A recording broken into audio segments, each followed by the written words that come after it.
take a scan because we don't only care about having the data in 2D, and we need to transfer this data into 3D.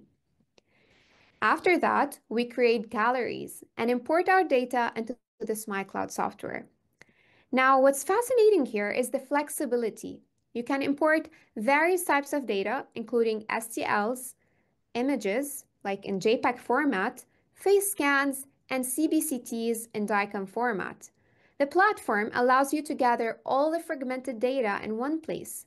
It's like having your patient's complete passport just right in front of you. Now, smilecloud offers three key applications. First, you can create projects to perform a smile design. And next, you can compare your design with a preoperative condition to track changes and progress. And finally, you can review the design alongside the final outcome with the ability to generate cross-sections for detailed case analysis and monitoring. So in the previous version of smilecloud, we used to go through these steps. First, we had to crop and rotate the image.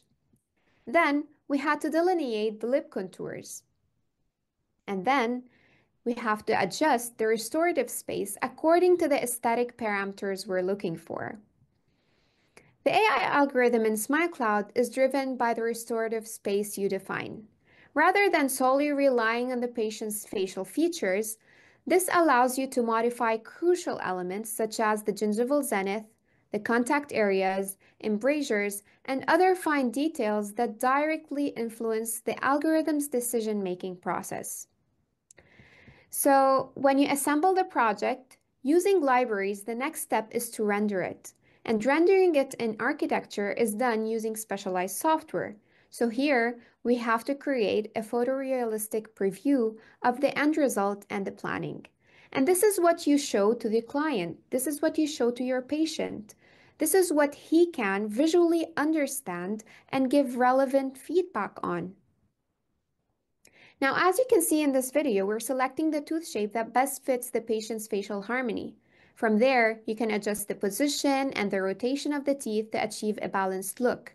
And once the smile design is finalized, you can download the biometric files, which are the STL files of your teeth design that you have selected and that you have approved on, you and your patient.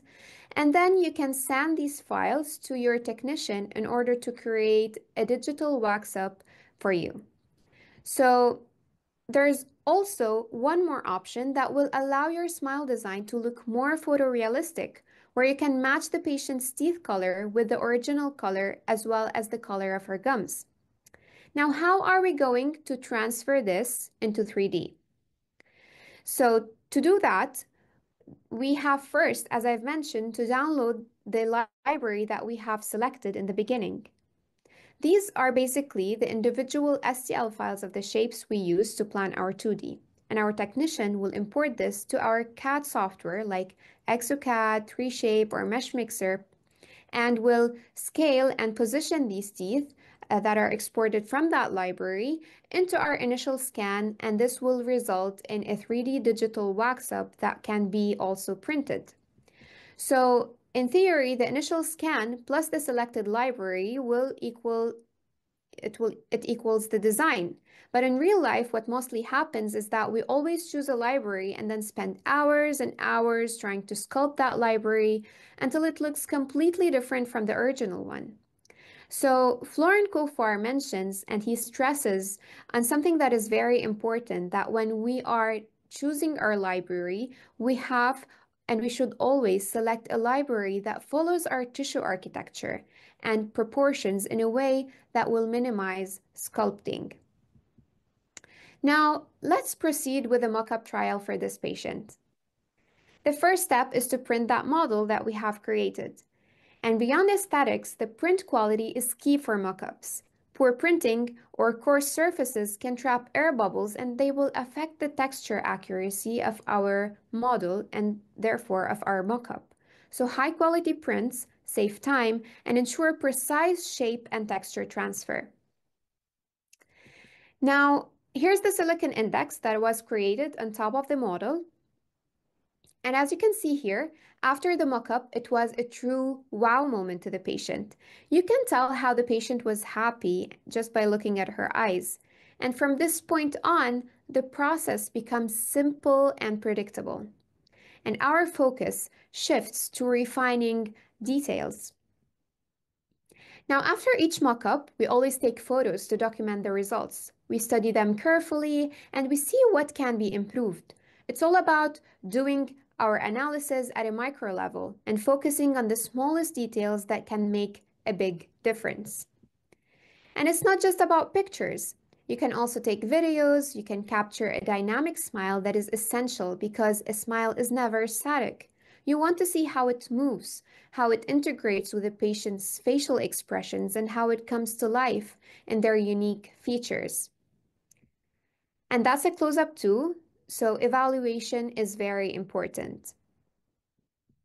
Now, as I've mentioned, smilecloud has this review feature that will allow you to review your mockup before proceeding with the preps. It will also allow you to evaluate the preps at a later stage. So we first start by superimposing the preoperative scan to the mockup scan, and then we can draw a cross-section and check how much we're going to lengthen or to adjust our teeth. And then we also have the option to compare the feature where within the software, we can evaluate the difference between preoperative condition and postoperative condition. And an interesting feature too is the heat map that allows you to evaluate your contacts and their intensity. You can view it either on the scans as well on the cross section, and you can do your measurements. smilecloud also allows you to import your jaw recording into the file. So now it supports the mojo motion data, which allows you to evaluate your design in relation to functional movements. And this adds a fourth dimension to your project whenever motion data is available. Now let's go through this case of Hassan, who hates his front teeth and don't smile confidently.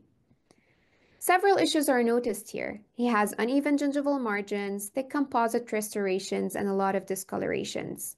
So we use smilecloud here to assess the case and to show the patient what his teeth might look like when we perform the treatment.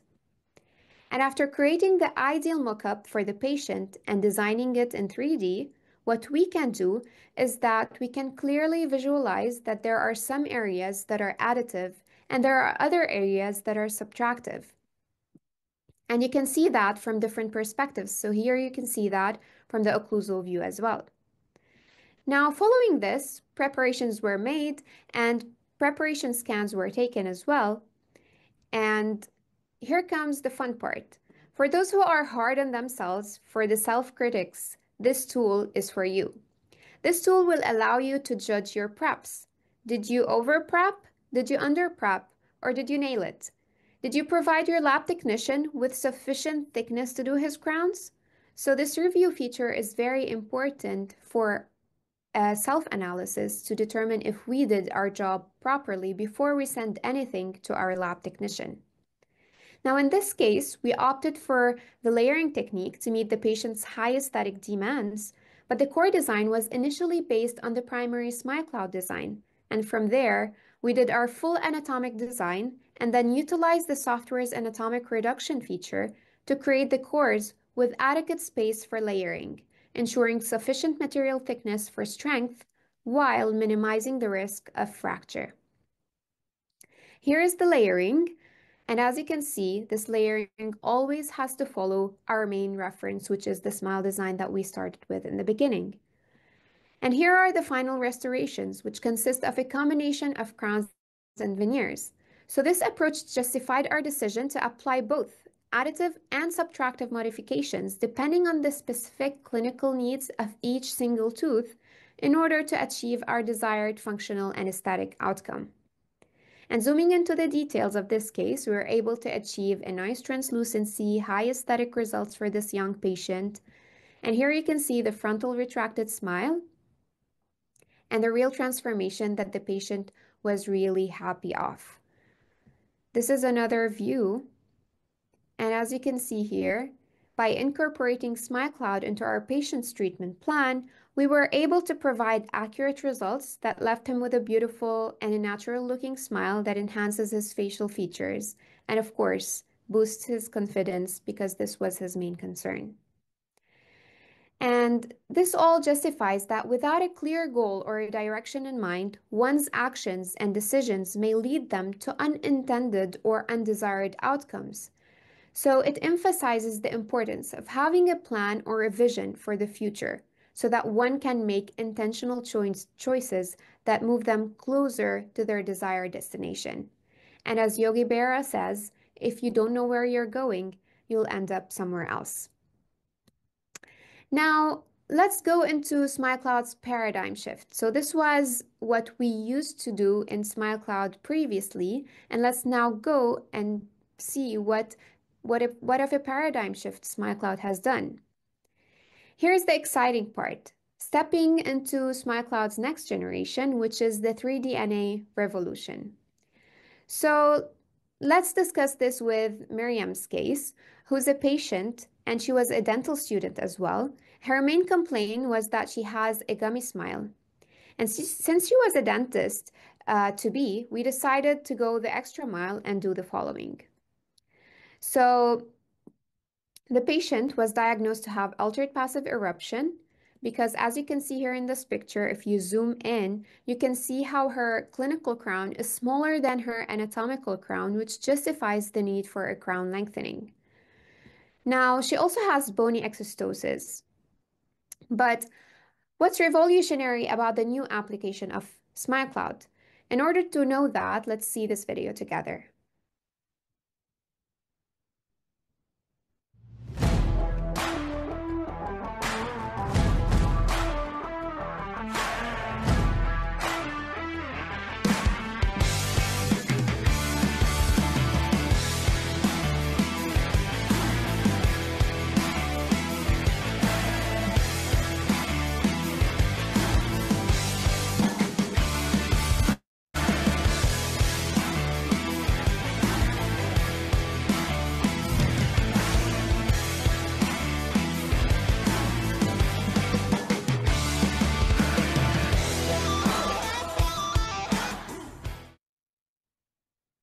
So the first new feature that smilecloud has incorporated was the stack feature, which is a tool that you're able to integrate all your images, your scans, your CBCT, and your motion into a single unified source of truth. And the AI technology in smilecloud will allow you to segment and align your files all in one click, and we'll see that in different cases. The second feature is the structure feature that allows you to add, to remove, or to reshape your tooth morphology, like sculpting, for example. And finally, you can simulate your outcomes in real time by interacting with the data to visualize the results clearly. So, with these new features, what are we able to achieve? The first thing is that I can modify my teeth design by seeing the emergence of the root in real time, as you can see here in this picture. And this will prevent creating an over contour or an under contour and will allow us to follow the biological principles of our future procedure or restorations. So the decision of this case was then was made based on the CBCT that we were able to see in relation to our smile design. And now we're going to go over different clinical scenarios to see how we are able to utilize these new features in smilecloud in our clinical practice. Let's see this case. This case shows the second advantage of the new smilecloud, which is that it allows us to propose multiple smile design options and give the patient a visual preview of the results. And in this case, the patient has an implant in the central incisor that is out of the prosthetic position and needs to be removed.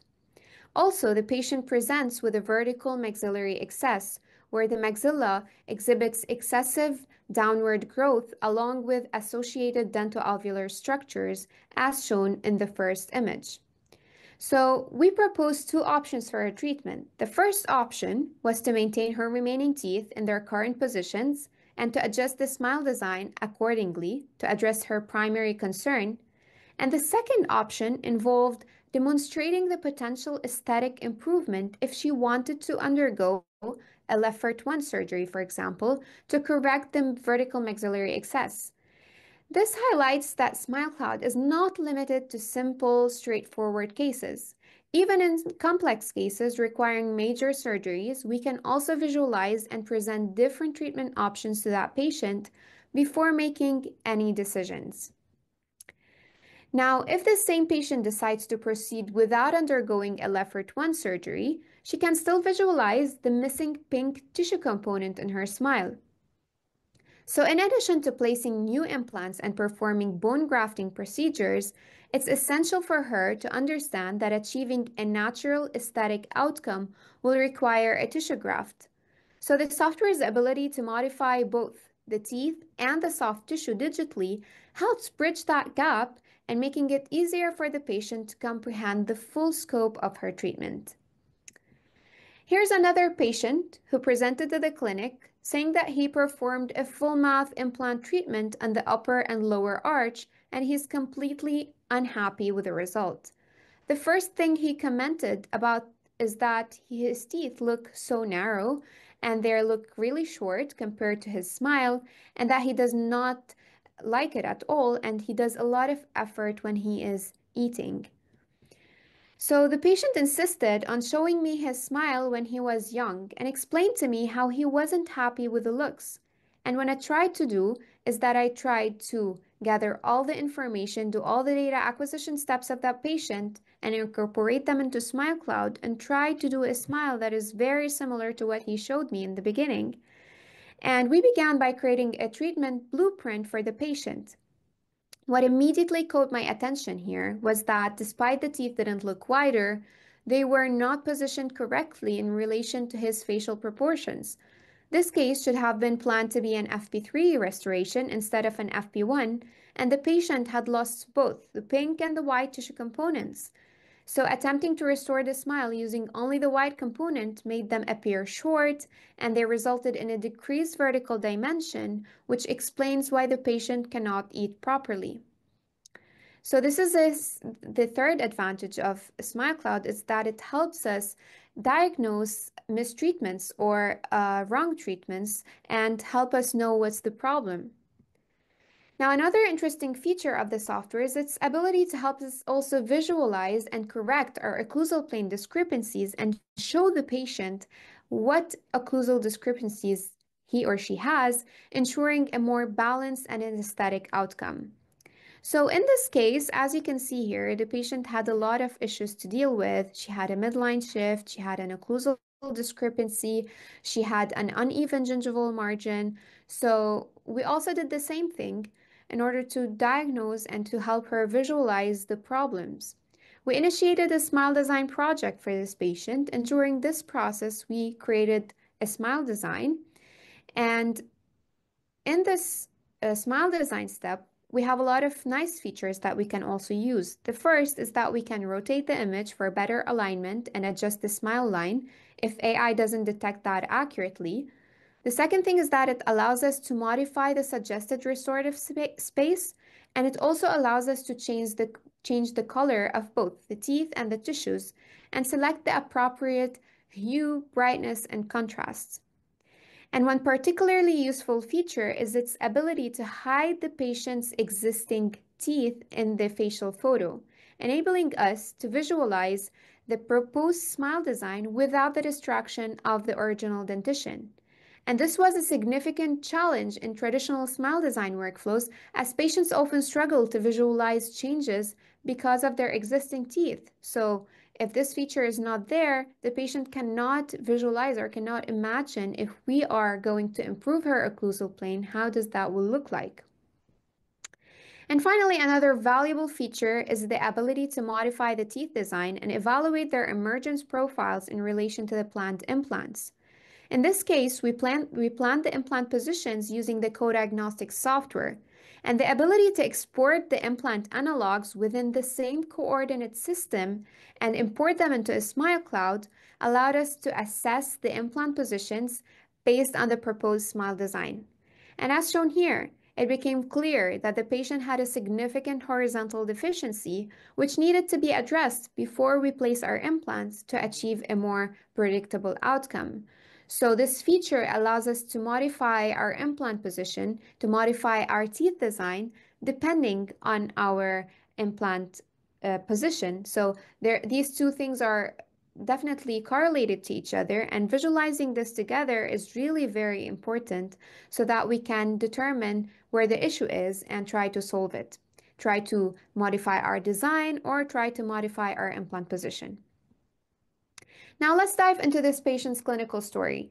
She came to us with a primary concern about improving her smile, but she was hesitant and anxious about the process. Her biggest fear was uncertainty. She didn't know what to expect or how her treatment would change her appearance. So, upon clinical examination, the teeth appeared to be periodontally involved and needed extraction. And as previously discussed, data acquisition step is performed first, where we took extraoral frontal and lateral pictures and lateral photos as well. And then we took intraoral scans of the patient. Then after that, we took a CBCT in order to perform all the features that we have in smilecloud, the stack, the structure, and the simulate. So we then proceeded with creating a blueprint for this patient by consolidating all the necessary data as I've mentioned. And the first step was aligning the intraoral scan with the patient's facial pictures. This process is typically done automatically using the AI feature.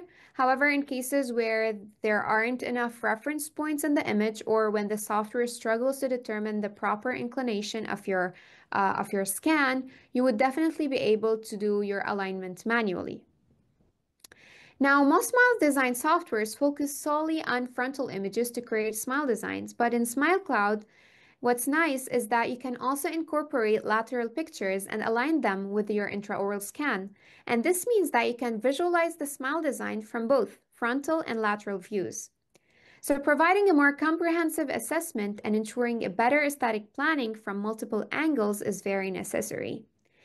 And I would also like to note that it's also worth mentioning that face scanners have been used to visualize smile designs in different dimensions. However, aligning a facial scan with an intraoral scan typically requires incorporating an extraoral scan body to ensure accurate alignment between the two.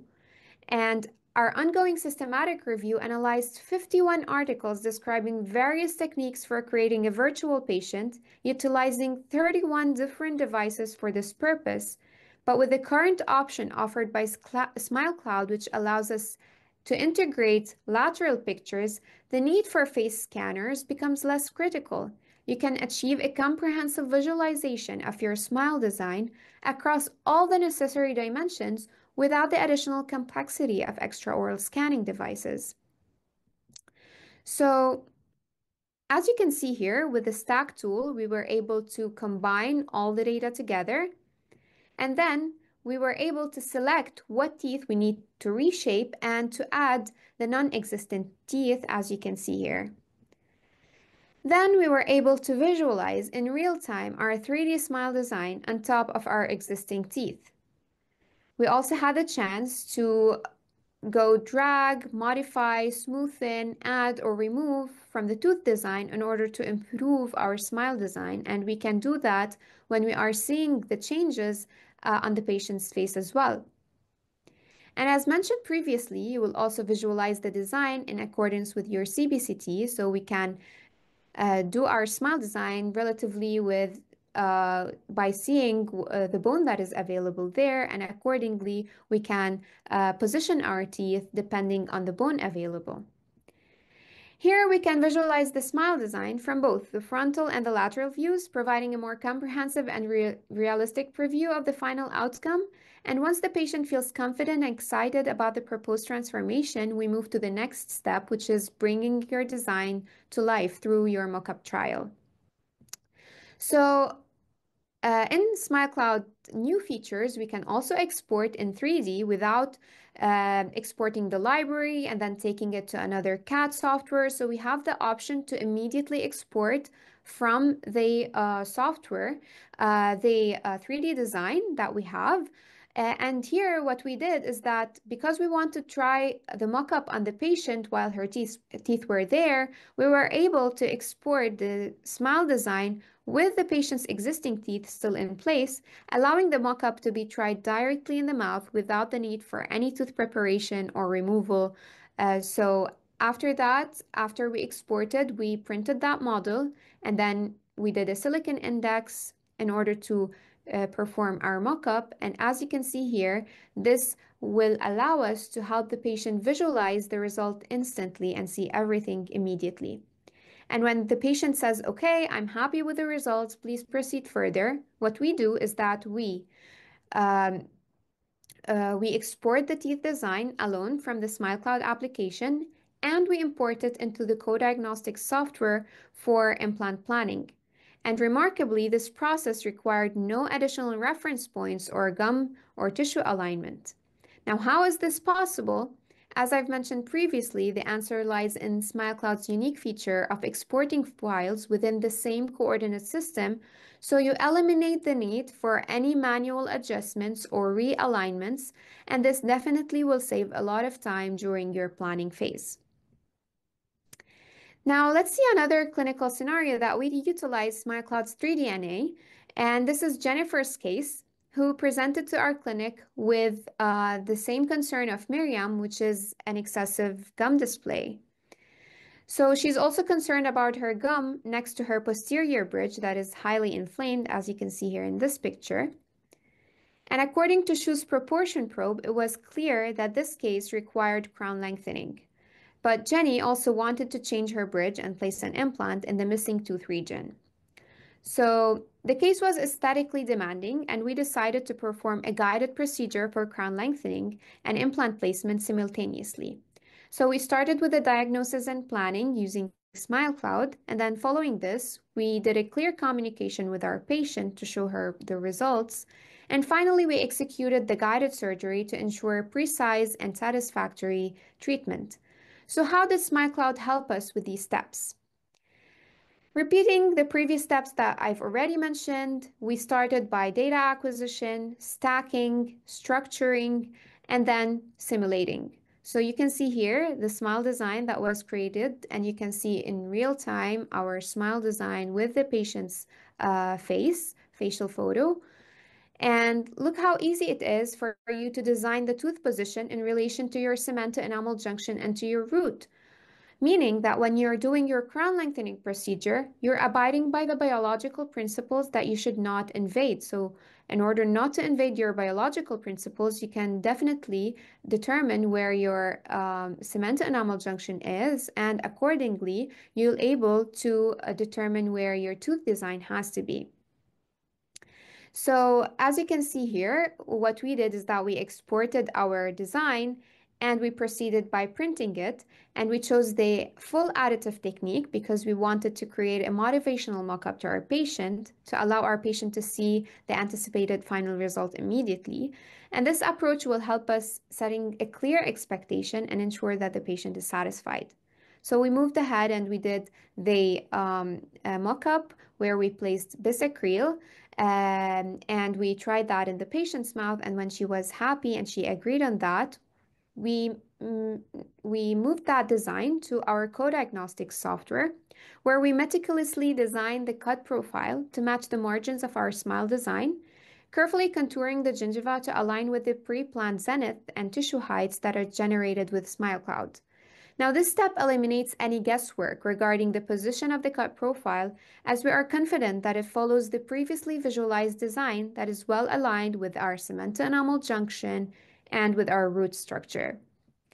We then continued by designing our guide that was by creating one that follows the cut profile, and then we connected it with another guide that is tailored to our implant placement. And in this step, you just have to make sure that your guide is thick and is rigid enough, specifically in the posterior region. Now, this is our design guide, and on the crest section that is viewed on co-diagnostics, you can see the relation of the guide to the cement enamel junction and to the smile design. And with a thickness of 3 millimeters, on this guide border. The guide's lower border is for soft tissue removal, and the upper border is for bone removal.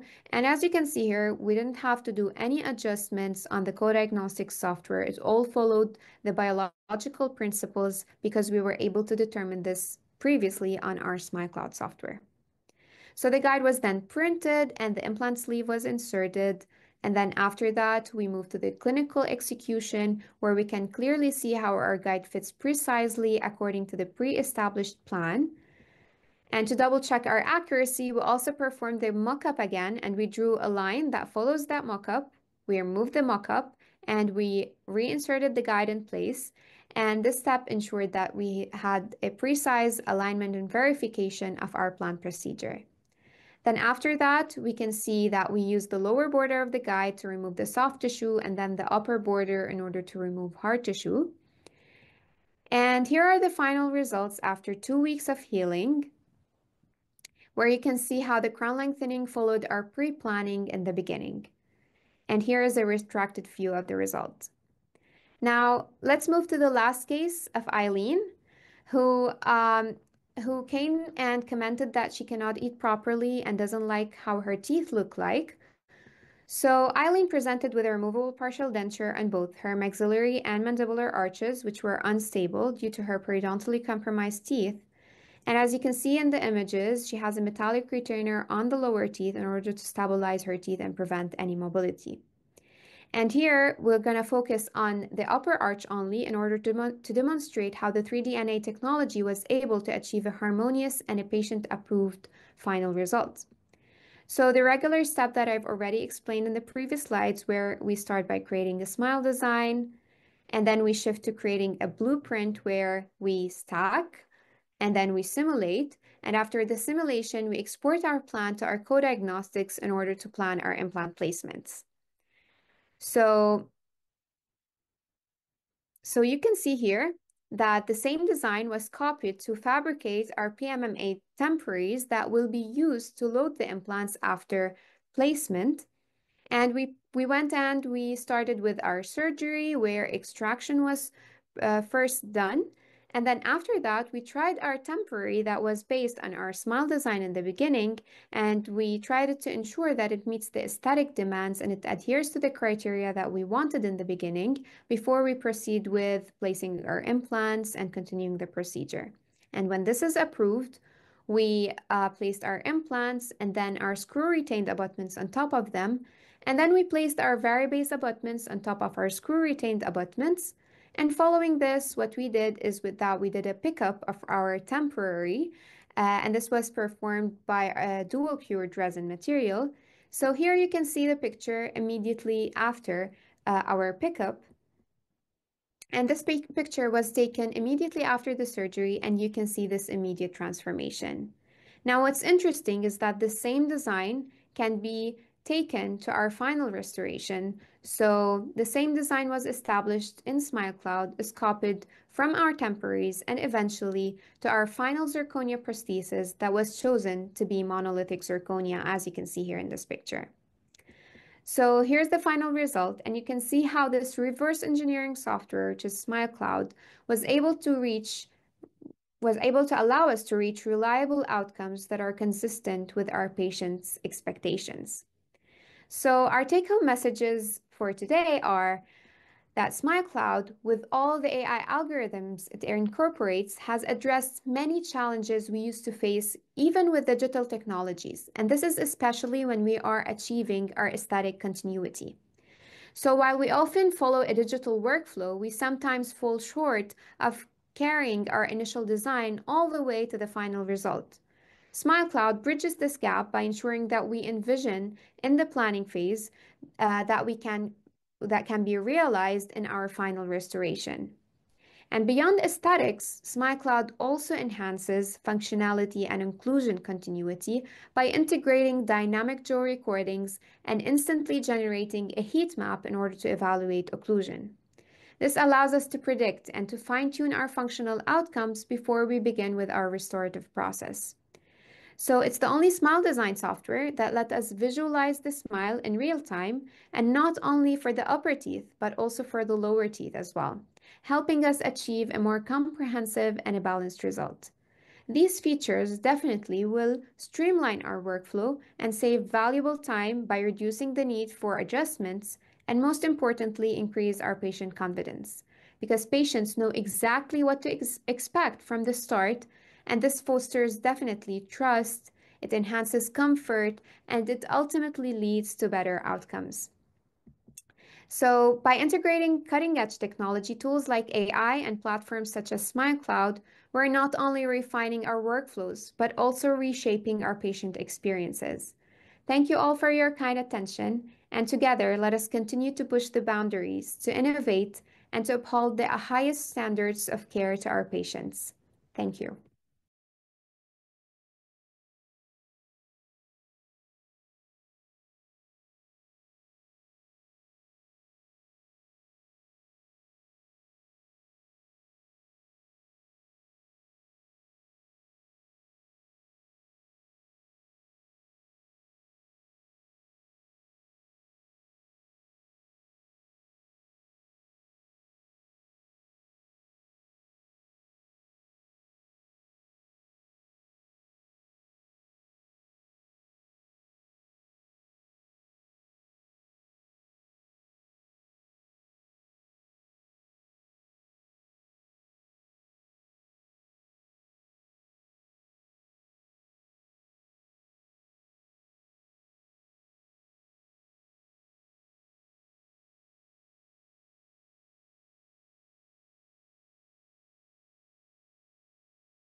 Hey, good evening to everyone who's tuning in, and great lecture and sharing. Every time I hear from you, Gita, it's always amazing. Mhm. And I always learn something again and again. Thank you. And I just wanted to thank you for coming on and launching this program that we're doing here in Malaysia. It's called the Young Practitioner Program, the YPP.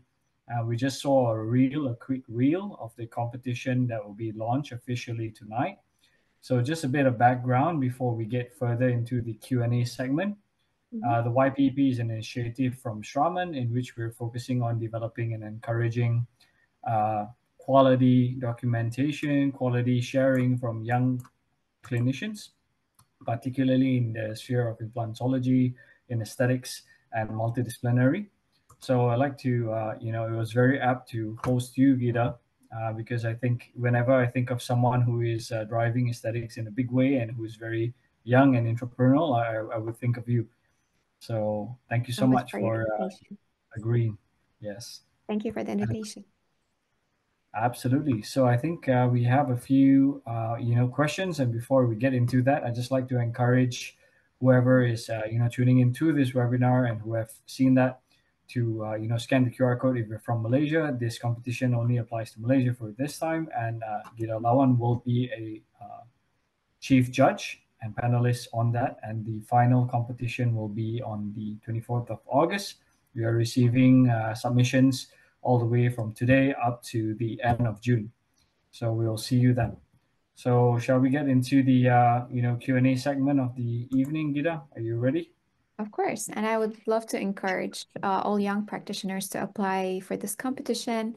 I think that it's a very good opportunity to showcase their experience, and this is a very good opportunity for them to engage with other practitioners as well. Super. And the theme this year would be on aesthetics, and I think you set the bar really high. Mhm. So I think you will get more questions beyond the Q&A segment today to help the competition. Of course. So let's get into it. So Gita, where are you calling from? I understand that currently you're in Florida, and Mhm. maybe tell us what you're doing there first before we jump into the Q&A. Okay, so I'm doing an implant fellowship here. I got the ITI scholarship, so I'm doing it with my two great mentors, Dr. Will Martin and Dr. Luis Gonzaga. So at the center, we plan our implant cases. We use smilecloud as well in order to start with our planning in the beginning, and then we proceed with placing the implants and then restoring them. So I think it's a very nice opportunity to also be trained alongside great mentors here. Absolutely. And the last I saw you in the World Symposium, and now you're there, so definitely we'll be following your journey. So Mhm. let's get into the Q&A segments. We Of see some course. of them popping up. Maybe I'll just Mhm. read them out for you, Gita, and then we Mhm. can Yeah, of respond. course. Cool. So one's from Dr. Joachim Waldemerson. I hope I've said the name correct. I have a question if we can use just enamel bonding in order to glue the veneers so that we save tooth substance. I think that was the question. Okay, so for this question, we always, whenever we're dealing with veneers, we of course have to be minimally invasive. We always have to try our best to stay within the enamel layer and do not go or do not proceed with preparing up until the dentin, because as we all know, bonding of veneers rely highly on the presence of enamel. So definitely, whenever you're dealing with veneers, you would have to have enough amount of enamel in order to bond your ceramic or emax or lithium disilicate veneers to your teeth. And whenever you get to dentin, I think that you have to suggest different options for that patient. So depending on the case, you either have to go with veneers only or go to more invasive procedures. So definitely bonding to enamel is key whenever we're dealing with veneers because we all know that veneers do not have any retentive aspect and they highly rely on the bonding and on the availability of enamel. Absolutely, and thanks for taking that one. I see a lot of positive comments coming in the chat, mentioning it's great to see precision. Hello from Colombia. It's an inspiring course. So these are more comments compared to questions. There was one question that was coming in on how they can get the software available in their respective countries. So guys, if you would like, you can reach out to your respective, Straumann reps. They'll be able to explain on the readiness of the availability of the softwares in your respective countries. Now, hi from Argentina. There's a next question, Gita, if you're ready. Mhm. Can I export the data to a different software than co-diagnostics to plan implant placement and implant guides? That's the question. Yes, definitely. So smilecloud will allow you to export your files in STL format, which is basically the format that is used by most of the computer-aided designing or computer-aided implant planning softwares. So definitely, whenever you're exporting your file or your smile design, you will export in STL format, so you can definitely import it to any software that will accept STL formats. And I'm pretty sure that most of them in the market accept a file with an STL format, so this must not be an issue. And I would like to stress on the point that whenever we're exporting from smilecloud, we're exporting with the same spatial relationship with our CT. and with our scans. So there shouldn't be any issue when we are importing to our implant planning software that our axis is going to change. So you don't have to go through the alignment as I've mentioned. You're exporting in the same 3D axis. Absolutely, and this is also applicable to Exoplan and other softwares as such. Mhm. Um, I think, like Dr. Gita mentioned, it's just good to also know that when you're translating into manufacturing, just to know the the settings that come with these different softwares. Mhm. So I think there's another question with regards to the face scan. I guess the question is it a must to use with this app? Do you have to use Uh, face scan?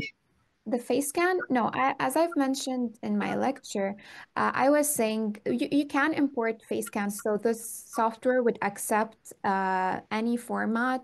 Like you can import definitely a PLY format, for example, of your face scan, and you can also visualize your face scan along with your CT and your teeth design. But what I was stressing on in my lecture is that because the software offers you the option to import lateral pictures, so you don't have, it is not quite necessary for you to have the face cam because whenever you're having your lateral photos incorporated with your scan as well, and you're able to superimpose your scan to your lateral pictures, and you can see your smile design from different views, from the lateral view and from the frontal view. I don't think it's important anymore to invest in bringing or in buying a facial scanner that is super expensive because smilecloud will definitely show you the different proportions that you want to see. So that's what I was stressing on in my presentation, and I was saying that superimposing your face scan to your intraoral scan is very challenging, and most of the times you need some extraoral devices in order to do this alignment. So it's not easy to align your face scan to your intraoral scan, and this is why the option of having incorporating lateral pictures in your SmileCloud software would definitely save you money and time and will definitely bring similar results to you and to your patient. Thanks, Gita, for taking that one. And there's another question that came in asking about can you provide other solutions apart from Mojo in order to provide or feed occlusal data, into the SmileCloud software? So the file format that SmileCloud accepts is .xml, which is the format that is exported from the Mojo system. If it is in an XML format, this SmileCloud software will accept that type of format. So it depends on, as far as I know, Mojo is the only system currently that exports in this type of format. I'm not quite sure if other Joe tracking systems export in the same format. So it depends on the format that your Joe tracking system exports, and accordingly, you can import to your SmileCloud software the 3D motion of your Joes. So as long as I know, the module is the only system, but we can definitely check if other systems can work as well. Thank you. And how many times will it take for us to, make a smile design to show it to the patient? Or is it better, to show the patient on another day the result of our smile design? I guess the question is, do you show it on the same day when you're trying to excite the patient, or do you take it on another day? Is there a gap between? Yeah, so generally previously we used to show it on the next day because we needed to take some time to modify the teeth, to adjust. But currently, because SmileCloud is progressively improving, I believe that it's becoming really super easy because with the AI algorithm that it incorporates, you can, of course, in the beginning, it will show you a smile design that the AI algorithm has initiated. And what you have to do is just you have to modify that according to your own needs or adjust according to a specific situation. So if it's a simple case, I would say that there's no need to wait for the next day. You can do that immediately. What you only have to do is to import all your files. And now it's really very fast to incorporate your CT along with your scans all together, do the stack tool that I've mentioned. So it's not going to take so much time to do that. But if you're dealing with cases where you want to adjust your soft tissue, where you want to modify your tissues, where you want to try to see like your implant positions alongside your design. Of course, in more complex cases, it's going to take some time. So depending on your case, if it's a simple case that's only incorporating a normal irregular smile design that you want to show to your patient, just do it at the same session. But if it's a more complex case, you can always go to do it the next day. But because the software allows you to do all of that in a very fast and in a very easy way, I don't think that in simple cases you have to wait for a next appointment. I love that comment because now it's become so dynamic and it's not still frame. So sometimes it can even happen parry, in between the as the treatments are happening. So thanks, Gita. That's great. I think there's another one coming in, a compliment, of course, before the question. Very nice. Why don't we see the impact of 3D planning on clinical teeth prep? I guess that's the question. On additive subtractive slide, can we clearly notice the gap between the prep design and the clinical prep? This is the question. So the question, I don't understand the question exactly. Is it if we can see how much did we prepare based on our mockup? Yeah.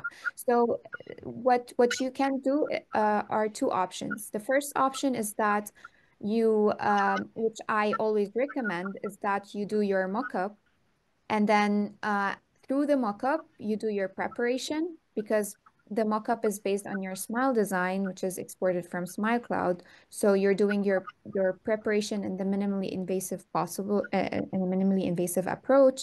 And then what you can do is that you can, if you have already taken a scan of that mockup, you can review your preparations with your mockup scan, or you can review your preparations with the main file that you have exported to print the mockup, which is kind of like more accurate because this is exactly what you want. So you can either compare your mockup scan with your preparation, or you can compare your preparation with the main file that is exported from your smilecloud software. And you Super. can definitely measure that at different cross sections. So you can do a lot of cross sections and you can see that in different dimensions as well. So depending on what makes sense, whether you should add or subtract and how much, right? Uh-huh.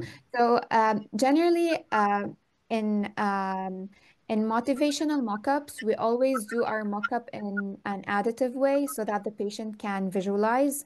But I would advise whenever you're doing your preparation, don't do the motivational mockup. Go ahead and do your ideal mockup, the mockup that will have your teeth position for example, more lingual to where the tooth is. So this is where you will know how much you have to remove. So whenever you're going ahead and doing your preparation, don't do your motivational mockup in the beginning, do your ideal mockup and do your preparation accordingly, because this is the right way of or the right amount of teeth structure that you have to prepare. thank you, Gita. And I think it's a very good comment just in a segue before we come into the next natural question of orthodontics. So Yeah. the question rings in terms of SmileCloud and orthodontics required for case planning. Are you able to like provide insight on how we go about planning? Do we need to work with an orthodontist who can achieve this position based on SmileCloud towards the endpoint? Thank you. That's the first question. Okay, so through the smilecloud software, you can definitely use it as a communication tool for your orthodontic cases. But if you want to communicate with your team members, you definitely can team up with your team on that specific case and show them what you really want to reach. But what's really interesting is that smilecloud now is working on an ortho aspect of designing along with moving your the roots of the teeth according to your teeth design. So this is currently in progress. But definitely whenever so for now, what you can only do is that you can show patient how ideally the teeth are going to be in at the end. And of course, you can team up with your orthodontist so that he can understand what you really want to achieve at the end. But tooth movement or teeth design according to the roots and how we're moving the roots, depending on the design, will soon be incorporated into smilecloud for orthodontists to utilize. Thanks, Gita. I think we'll take one more question because we're a bit extended. Thanks for going over time with us this evening. So maybe we'll wrap up with one question, and then we'll go to the summary. So thank you for the Mojo answer. Are we able to transfer any analog method for occlusal data entry or stage, for example, FacePo or semi-adjustable articulation? And how do we acquire excursive digitally with an analog method, or is this not viable?